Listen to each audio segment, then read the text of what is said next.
Chiropractic doctor, and if you haven't tuned into one of our shows before, I'll give you a quick lowdown about what this show is about. So in this show, you get to call in or message in, and we get to answer any of your questions in relation to your health, in relation to any issues you have, or even if you want to have a discussion and just share your journey with anything that you've gone through in your life with your health.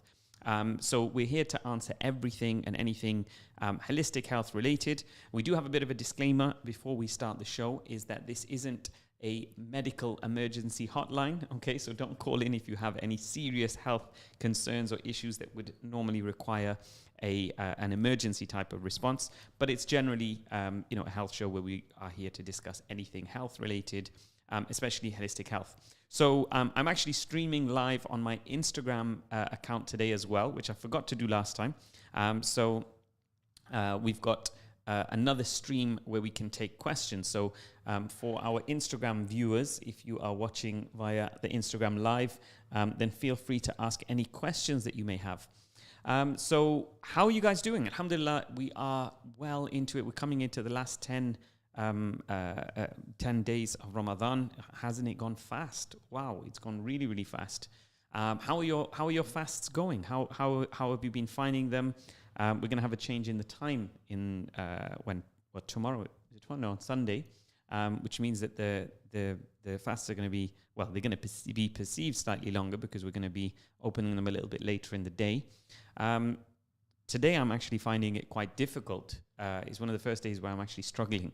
I made the mistake of going to the gym earlier this morning before I drove the 2.5-hour journey to Leicester to work, and my energy is down. But how are you getting on with your fasts? Let me know. You can message in. Sorry, I didn't even mention the clinic hotline. The number you can call for the to call in and get involved in this show is 0116 4822 086. So that's 0116 4822 086. So any questions you have, anything you want to, even if you want to come in anonymous and say, look, I've got some health concerns, but I don't want to say who I am, or maybe you can ask on behalf of a friend. There's always that one that you can do.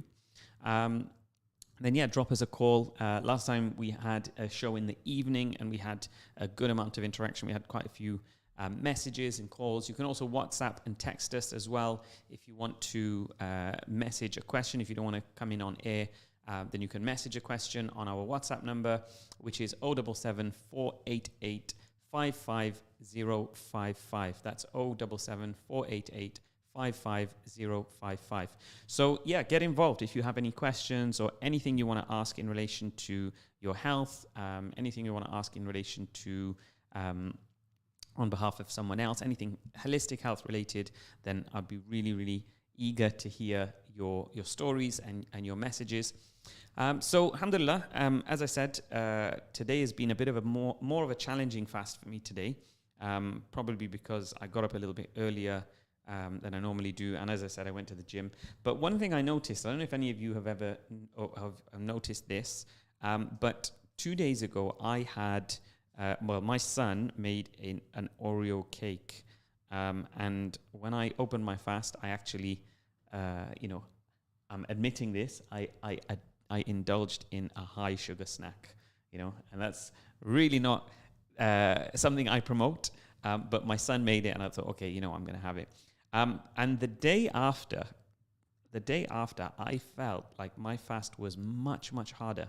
And prior to that, just to give you a little insight in terms of what I've been kind of having in the way that I've been managing my diet during Ramadan, I've been working on having kind of a low carb diet, avoiding having high amounts of carbs, which I think today, maybe that might be one of the reasons why I'm feeling a little bit tired as well, because you do need those carbohydrates. I'm not aiming to lose weight, by the way. So if you're aiming to lose weight, you can cut down even the carbohydrates and keep your calorie intake low. And you can have higher fats and proteins, for example. But in my case, I'm not aiming to lose weight, and that might be why I'm feeling a little bit tired today as well. But anyway, that day where I had the high sugar snack, it made my fast much, much harder. And prior to that, I've been having eggs for suhoor, just protein basically, and not carving up with bread and roti and rice and all that kind of stuff, which can give you a little bit of a sugar crash after. So let me know how your Ramadan is going. Let me know how you've got on with it.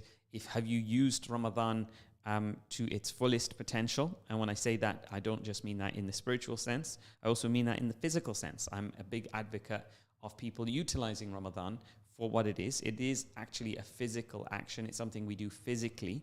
Okay, it's not just spiritual. You're abstaining from food, which is a physical action.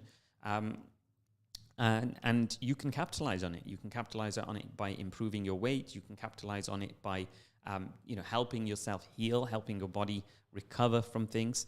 I don't know if you guys know, but when you fast, your body goes into what they call kind of a housekeeping mode, a mode in which your body starts to repair damaged cells, in which your body starts to get rid of things that it doesn't need. Your body starts going through a detoxification process.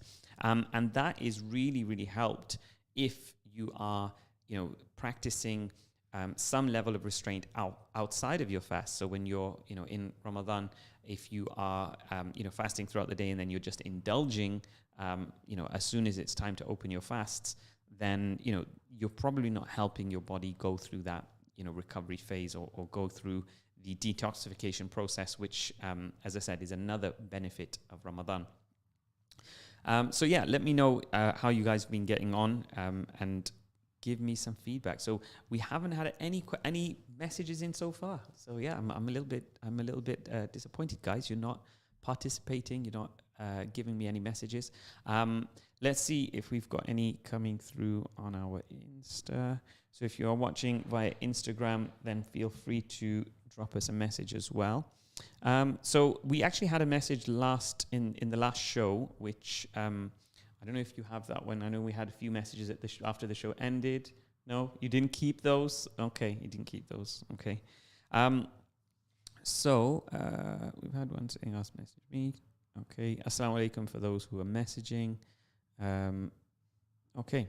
So let's focus on some of the things that often I see people do in Ramadan, which is probably not the best thing for you. So one of the things, as I said, one of the things that I really find disappointing is when I see some of our patients or people who I know in the community and they actually gain weight during Ramadan. This is really, I think it's really disappointing when we see that happening. And on a serious note, I actually feel it's quite a shame when that happens. And a lot of it will be down to kind of the lack of education and lack of understanding people have. Maybe you're eating less, but you're eating, much higher calorie food. Obviously, all the fried foods and all these sorts of things are not going to help your health. The other thing which tends to happen during Ramadan, and if you have been guilty of this, I would really recommend, making an intention to try and make a little bit of a change to that. But our activities reduce down quite significantly during the month of Ramadan. We often have the idea that we need to rest, we need to preserve our energy, we need to make sure that we don't get, too tired. It's fair enough that you need to pace yourself. As I said, I went to the gym this morning, and then I traveled 2.5 hours to Leicester to come to work to the clinic. I'm feeling a little bit lower in my energy. However, there's occasions and there's times when I've not trained in the morning, but I've actually gone to the gym and I've done exercise, later on in the day before iftar. And actually, I've found that when I've done that, rather than be depleted of energy and feel kind of low and even more tired, I actually find that it gives me a boost. And when you initiate into exercise, your body releases a hormone called glucagon, which helps you release stored energy, right? So the energy which you have stored within your liver, within your muscles, your body starts to release all of that. And that's something which helps boost your energy levels. So the idea that we need to rest and we need to preserve our energy throughout the day isn't necessarily true.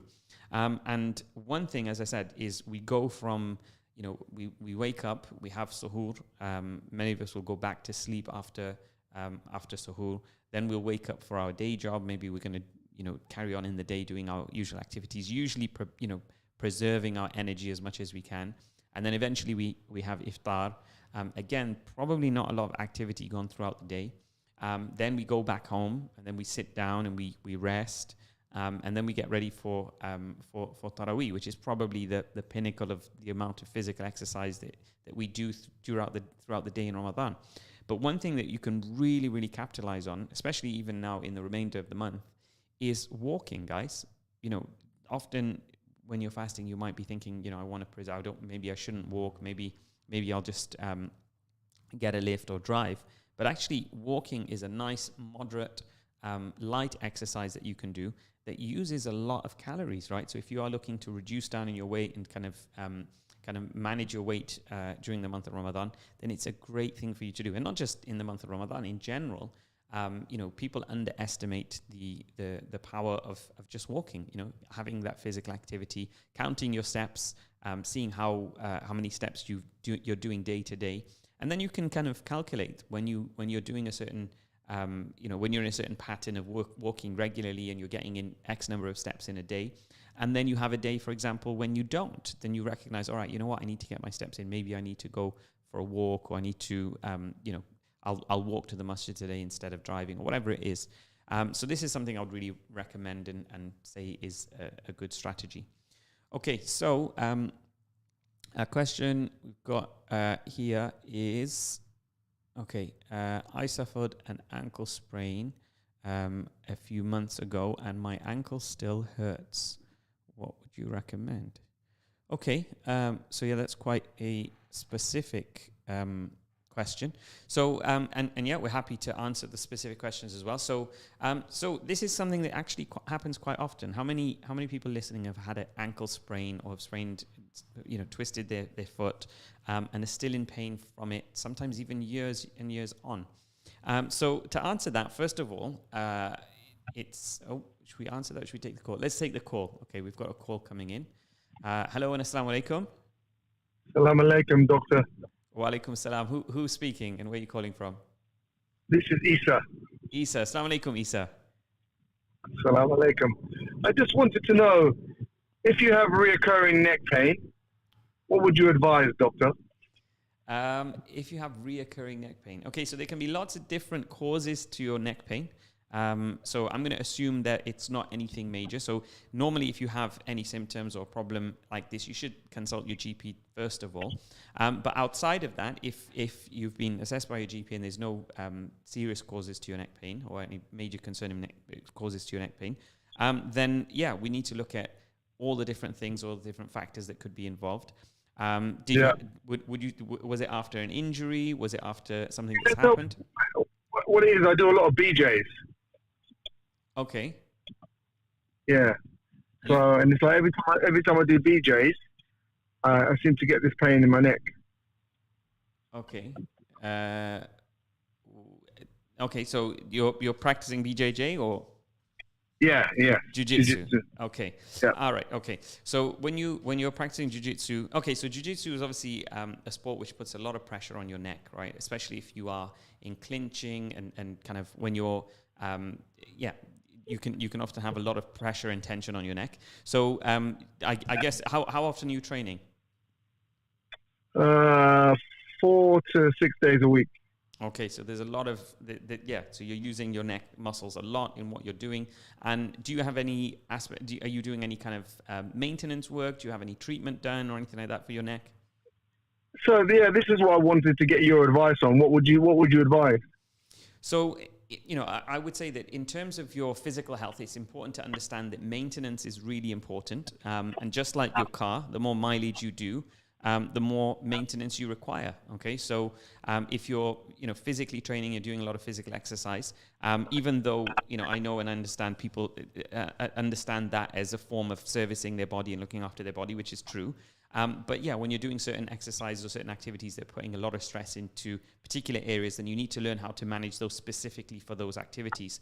And this is the type of things that we do in clinic. We do very specific assessments and we look at people from a very bespoke perspective and we try and figure out what's going on with them and why, and see if we can find kind of a bespoke type of solution for their issues. So if you were to come into our clinic, Isa, and we were to assess you, we would have a look at your range of motion. We would have a look at how your neck is moving. We would have a look at your biomechanics. And as I've done with you today, I would ask you a few questions in terms of what you've got going on and how it's developed and all the different sort of factors that may be involved. So obviously, in your case, you're training, quite a few times a day. Quite a few times a week, rather. How long have you been having this issue for? About a year now, doctor.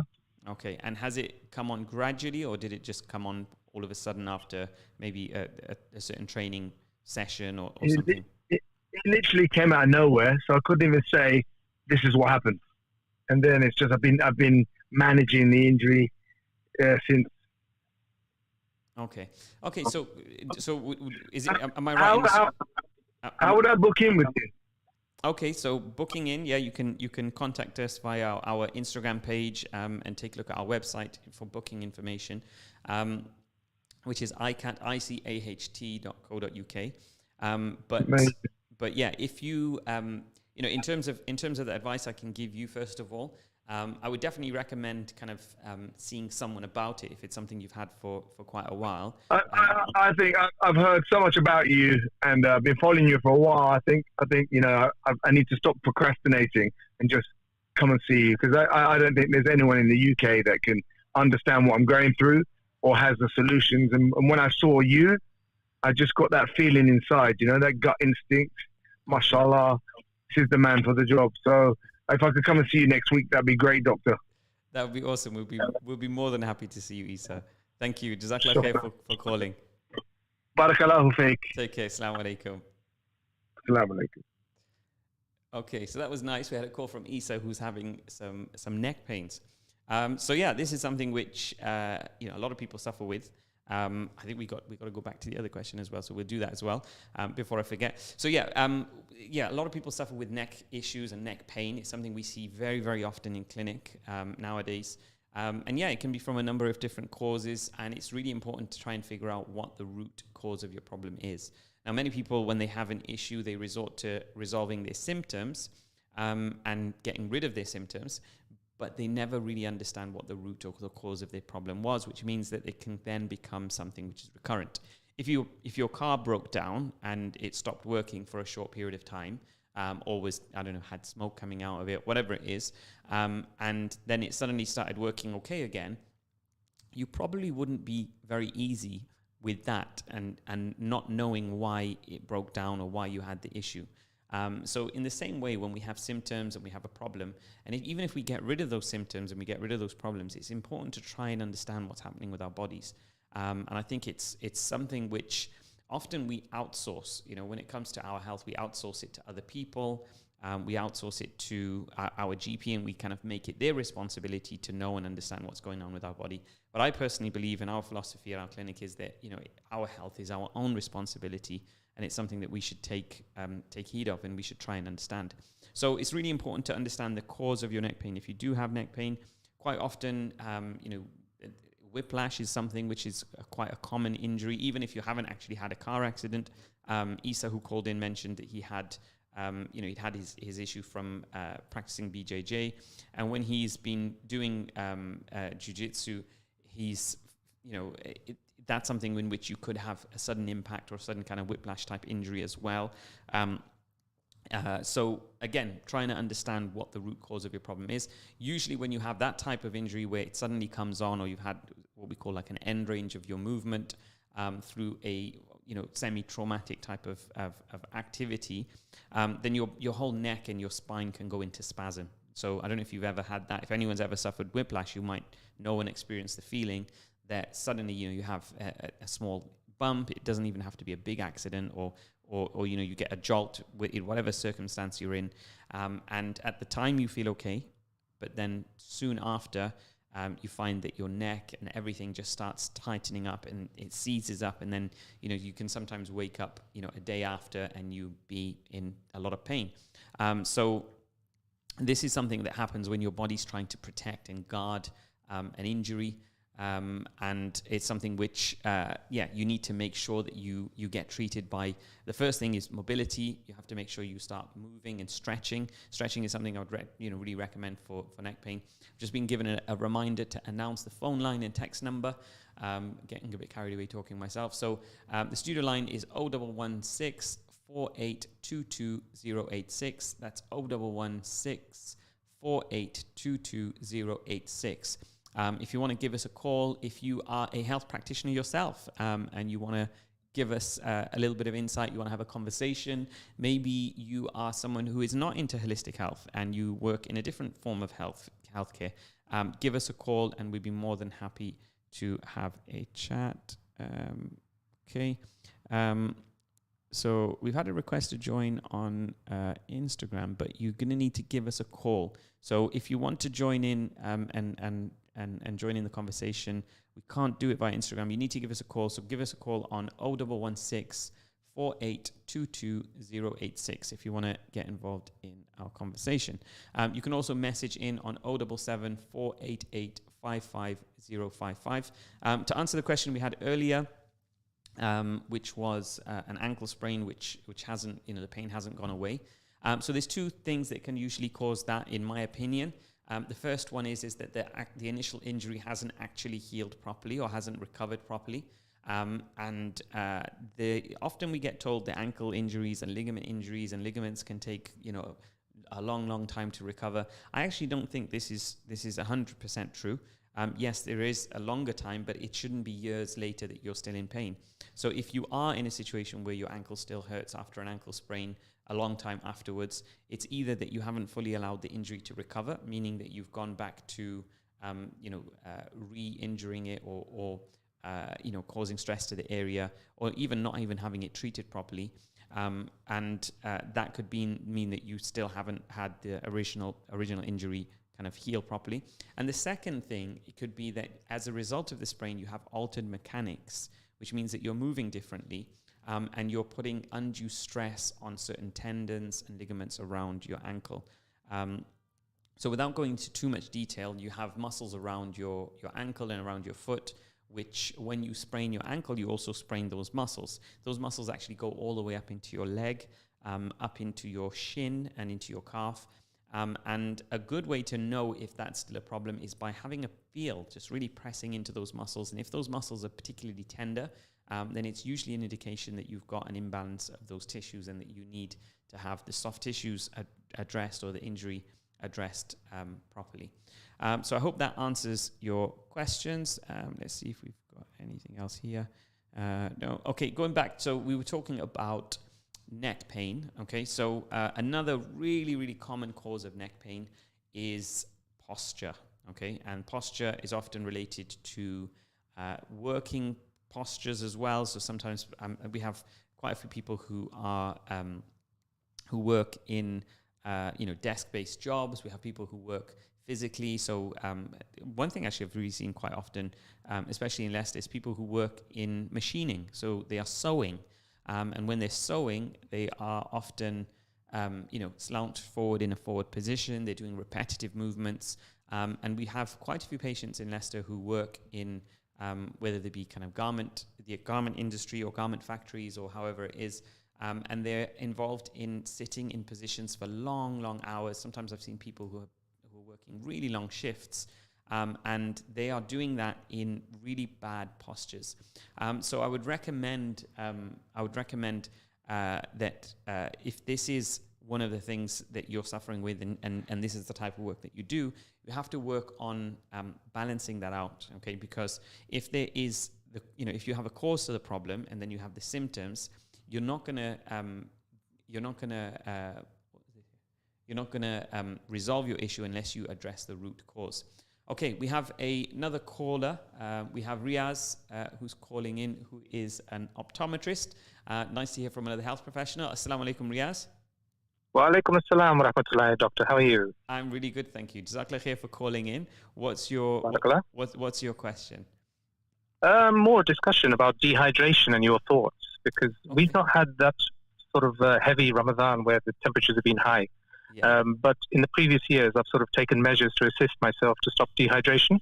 Mm-hmm. And I notice a lot of musallis just drink water when I go to Taraweeh, but I tend to put the tablets in for electrolytes and use coconut water wherever possible. Have you got any other golden nuggets you can share?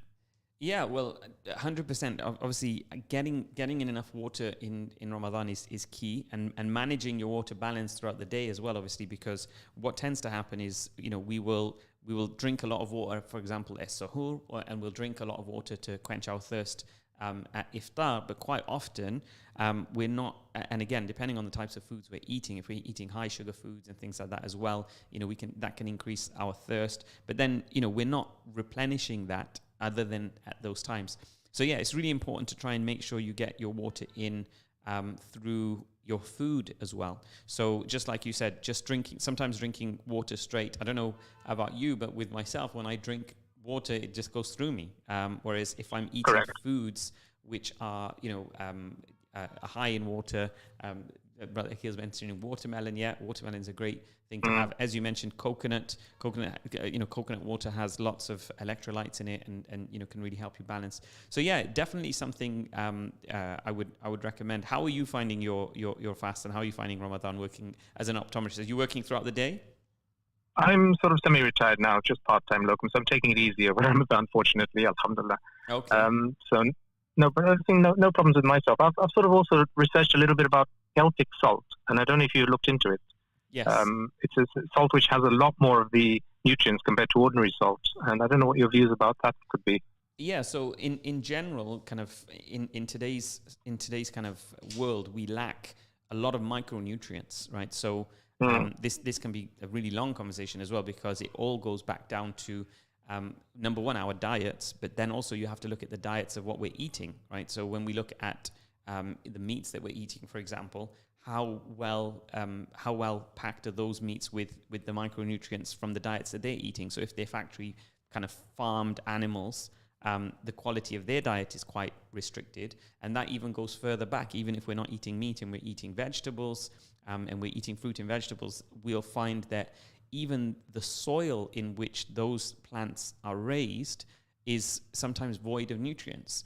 So we are on a systematic level, we're becoming kind of deprived of so many nutrients that we have to find good ways of getting that into us, and we can't rely on the simple and the natural ways of that happening, which is through through our diets, and using things like there's many things. Obviously, there's like sea moss. There's lots of natural things that you can use, which are known to be very dense in nutrients. Was it black sea salt that you said? Sorry. Celtic salt. Celtic salt. Yeah. So something I've just done research about it. Yes. Yeah. So Celtic salt is one of those which I believe is very high in those kind of micronutrients. Definitely something that we should try to have. Many people try and supplement by taking supplements, and I wouldn't say I'm completely against people taking supplements, because we need to get those supplements from our, if we're not getting them from our diet, then we need to get them from somewhere. But the important factor, the key factor, which a lot of people fail to understand and recognize, is that when you're taking supplements in a condensed form, like for example in a tablet, the absorption of those tablets is not going to be as efficient as if you were having them in a natural source. And a perfect example of that is when people take iron supplementation. I have so many patients who are taking iron supplements for years and still are suffering with anemia, and they still have low iron levels. And these are not necessarily people who are, having the anemia as a result of blood loss. And this is simply because the absorption isn't happening as efficient. And just as a quick note, actually, I'll just quickly chuck in there. Something I really recommend my patients who do have anemia is something called Spartone. It's a water that you can get from, usually they sell in Boots. It comes in little sachets. And I'm plugging in Wales here because I'm Welsh. But it comes from a spring in Wales, a natural spring, in which the water is really, really high in minerals and specifically in iron. So you can get these sachets from Boots, the little sachets of water. And I found that when people have those, even though the concentration and the amount of iron in those sachets is much less than you'd find in a tablet, the absorption percentage, I believe, is much higher. So it's much easier on the stomach. You don't have the constipation and the other stuff that people often get when they're taking iron supplementation. Is supplementation something you've ever used yourself, or? I've used it because obviously being very active doing exercise is important to make sure you're hydrated and you have all the right nutrients and supplements. But I mean, the other thing I wanted to ask about finally was alkaline water, high pH water. There was a little buzz about that a few years ago, but then it died off. I don't know what your views finally on that are. Yeah, I think it's a big field.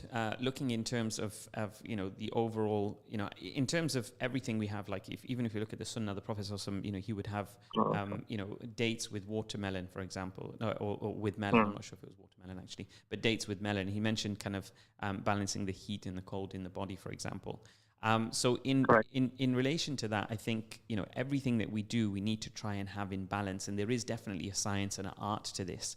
And in the ultra-processed world that we live in, where the majority of the foods that we're eating are, quite acidic, even in traditional medicine, they talk about, the qualities of food, for example, balancing out the amount of sweet and sour things that we have.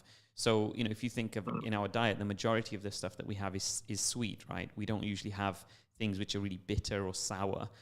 So just simple things like having lemon water. I don't know if you have it, but I think they call it karela, the juice which they have, which is karela, bitter gourd. Bitter gourd, which is very good. Known really, for its health benefits as well. But we're not really having that kind of contrast of having things which are bitter in our diets. So there's lots of aspects. So it's not just pH in that regard. It's getting a balance in our diet overall. And you can look into the science of pH. And it's something which it's quite a deep subject, because it's not necessarily everything that you eat.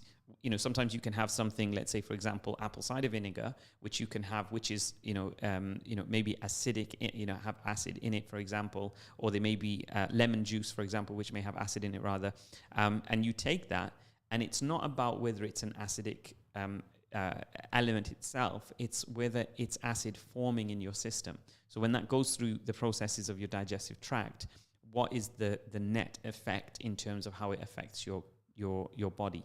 Is it acid forming in your system, or is it alkaline forming? And I definitely think there's some merit to kind of the Kangen waters and the pH balance waters, and trying to get a balance in that regard. But actually, a question for you, Riaz. We were talking about neck pain earlier, and something which I've noticed very, very particularly is all my patients who are optometrists and dentists tend to have neck pain. Is that something you suffered with? Or is that something is related to your work or your profession? More so lower back pains. I think I've had to consult an osteopath in the past just for a quick tweak, and it's been sorted. And the proper seat to use for work, and after that, no issues. Neck pain, I've not come across that. It's more lower back pains in our profession. Okay. Well, it's definitely leaning forward, isn't it? I think with both scenarios. I think maybe it might. Yeah, both scenarios in both situations. With dentists, I'm working with a dentist at the moment who's got a terrible neck problem, which again has been kind of brewing over time. And one of the things I would say is that just like with your eyes, just like with your teeth, your spine is something that you need to get checked. You need to have your mechanics assessed. You need to work on it and not wait for a problem to arise. But Riaz, is there anything else I can ask you to, any gems you'd like to share with our listeners from the perspective of your background as a health professional in your field? Is there anything you'd like to share? Yeah, I mean, I've been very cautious in terms of what I eat and what I drink. And as you say, very rightly, it's a question of balance. I mean, going back to our Prophet ﷺ, it should be having 1/3 water, 1/3 food, 1/3 air. Mm-hmm. We are all guilty during Ramadan of abusing that. Yeah. And I think this is important, to have the right quantity of foods, the correct liquids on board, especially for suhoor. I know a lot of my colleagues started saying, what did you have for suhoor? And I said, well, I had a bowl of Weetabix or some oats. Is that all? Yeah. But, that's what keeps the body going. Anything low in carbs, high slow release energy, plenty of hydration, those sort of things are important in life, and I think that goes for everything in life. A good balance is important. I think that's such a big one. The 3/3. That hadith is such an important one, and I think the beginning of that hadith, I think if I remember correctly, that's the one that starts with saying that a morsel or two is enough to keep the son of Adam's back straight. Okay, that's how the hadith starts, and then it goes on further, and it says. That and if you must eat, then 1/3, 1/3, 1/3. And this is such a great sunnah and a huge amount of benefit that we could have if we implemented this sunnah. Like if you imagine all of the health conditions and all of the health problems that would be resolved just by practicing this one sunnah. And it's interesting because we seem to be really focused. We have certain sunnahs that we like and certain sunnahs that we really want to revive, and then there's other sunnahs which are left behind. I've heard so many people say, after you eat a meal, have some dessert, have something sweet. It's sunnah to have something sweet after you've eaten. Or the sunnah of having more than one wife, or all of these different things. People want to revive these sunnahs, but there's some really basic things that we need to really home in on. And I think this is one of them. I think the final, definitely one third. And the final tip for the listeners: I tend to not have water with my food. A lot of people say, "Why aren't you having water?" I said, "Leave that till the end. Wait 10-20 minutes, let the food digest, then have water. Usually, it's hot water with lemon juice." Yeah, Riaz, you know what? That's something which I don't know where the stance is in terms of the sunnah, but that's something I practice as well. I don't drink when I eat, and one of the reasons is actually, to be honest, I'm a very slow eater, and alhamdulillah, I think that's quite a good thing because I chew my food. But one thing I've noticed, even in my children and when I see people eating, is that they will take a morsel of food and then they will take a sip of food and then they will swallow the morsel without chewing it properly with that drink. Yeah. So they will down the food basically. And I would recommend any listener who's listening right now to really think about when you open your fast today. I want you to, if you do drink with your food, I want you to really think about that and just watch yourself or even watch others. And see if that's something that you're doing, because what that does, it prevents you from digesting the food properly. When you don't digest those food particles properly, remember 80% of digestion happens in your mouth. When you have improper digestion, this is when you get dysbiosis in your gut. This is when you get extra gas, you get bloating, you get bacteria then which are feeding because the gastric juices in your stomach haven't managed to neutralize or get rid of all the bacteria sometimes, because you may have particles in your food that are not fully chewed and broken down. And I reckon that is such a big factor. Not only do you digest your food better, but you eat slower and you nourish yourself in a much better way. And as you say rightly, eat slowly. Yeah, I think I can't remember where the saying was from. I believe it was actually Gandhi who said this, but he said, chew your, eat your drink and drink your food. So in a sense, drink your drink slowly, which is obviously from the sunnah to drink in sips and not to gulp. And then, when he says, chew, drink your food, meaning that you chew your food so much until it becomes a liquid and you drink it and you swallow it when it's a liquid. So this is, a really small thing and a great tip that you've thrown in there, brother, which I believe would have huge benefits to our physical health if we would just apply it. Is it true that the brain takes 20 minutes to register whether you're full or not? Yes, 100%. And going back, the simple things as well of sitting on the floor and eating. You hear all of these people who are having, bariatric surgery where they're having bands put on their stomach and they're having their stomach folded in half so that they don't eat as much to help them reduce down the amount of food they eat. When, subhanAllah, 1400 years ago, our Prophet ﷺ taught us to sit on the floor and eat. And when you sit on the floor and eat, you change your posture, you change the positioning of your abdomen, and you don't allow as much space for your stomach to sit when you're sitting and you're eating in the positions which are of the sunnah, which means that you're much less likely to overeat. And then when you stand up, you have more space in your stomach. Whereas when we do what we do in today's society, which is often we eat obviously sitting at a desk, and worse still, we sit down, we stand and eat, or we eat while we're walking, or we're on our way to the train station, or whatever it is. All of this is taking the natural fitrah of our body out of sync. It's taking us away from that natural disposition that we have and that we've been advised from, the best of all creation, an example of all mankind, the Prophet Muhammad sallallahu alaihi wasallam. So lovely talking to you. Jazakallah khair for calling it. I really appreciate it. And have a blessed Ramadan, inshallah. And you guys as well. Take care. Assalamu alaikum. Okay, alhamdulillah, jazakallah khair to Brother Riaz, optometrist, who called in and gave some excellent advice there. So how many of you here are guilty of not chewing your food properly? How many of you are guilty of eating on the go? I think we've all done it at some point. But it's important to recognize and remember that... so Akil is saying me and me. So yeah, he's guilty of that. So yeah, I think we've all done it at some point, but I think it's important for us to, try and, just give out, when I was younger, my mother used to say, have respect for your food. And I always used to think, like, what does that mean? Like, how can you have respect for your food? But now I finally understand that, giving your food and giving the time of food, it's haq.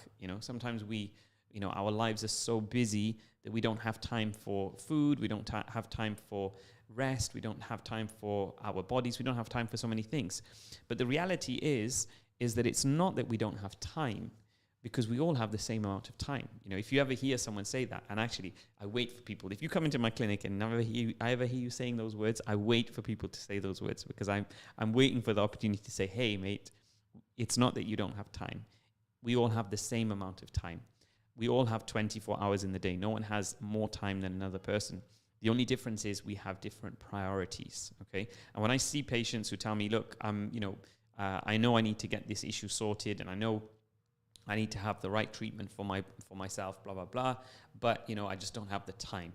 Or I just don't have the time to go to the gym, or just don't have the time to exercise. I just don't have the time to do X, Y, and Z. Whatever you're saying that you don't have the time for, you're lying to yourself. Okay.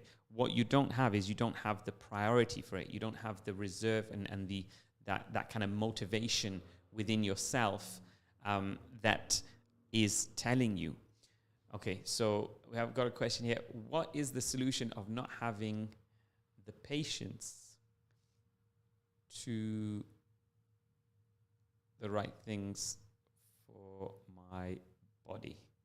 What is the solution for not having the patience to do the right things for my body?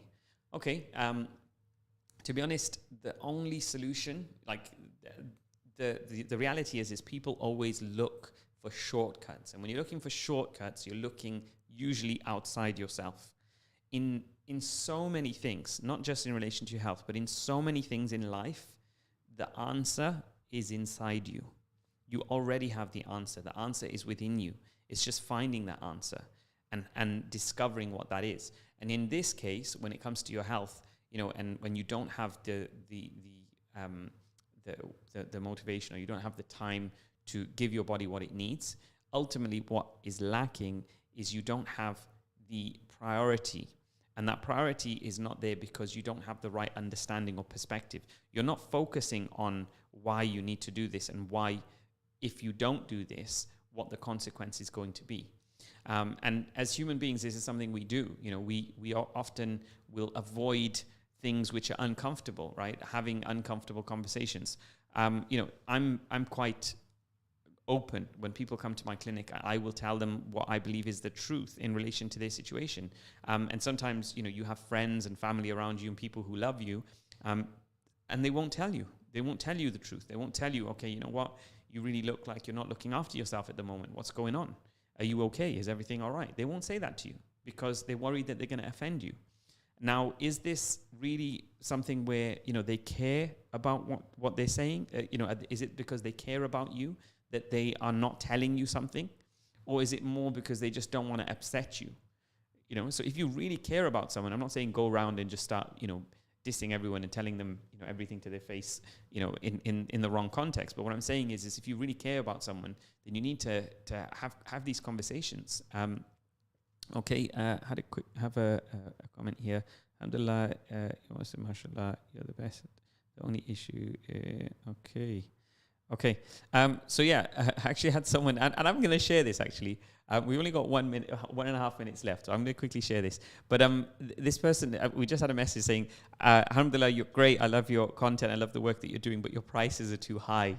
Okay, so the reality here is, just like the amount of time, we all have resources. We all have financial resources, and it's what we value, okay, that matters. Now, someone might think that something is expensive, right? So someone might say, oh, well, that watch is really expensive. I would never pay that kind of money for that watch.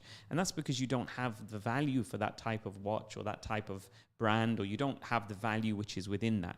And when it comes to your health, unfortunately, there's too many people and too many of us who are in situations where we believe or we say that we don't have the money for this and we don't have the money for that and we can't afford this or this is too expensive. But in reality, you care more about your boiler than you do for your health. Because when someone says they need to service your boiler and it's going to be £90 and plus the call-out visit and everything else, you don't blink an eyelid. But when someone says to you, okay, it's going to cost you £90 to go and have some treatment and be assessed and have all of these other things, then your brain starts glitching because you don't have the value for that. Okay, so I think that was a bit of an under the table type of comment, but I'm happy to kind of expose it because it's the truth, and I have no shame in saying that. Okay, so we're going to end the show here. Jazakallah khair for listening. It's been a pleasure and an honor, and I really appreciate all the callers who called in. Assalamu alaikum. We'll see you again next Tuesday, and we will be airing between 11 and 12 in the evening. So if you want to join, if you have something that you wanted to share with us, then join us at that time, inshallah. Time's out, inshallah. We'll see you again. Assalamu alaikum wa rahmatullahi wa barakatuh.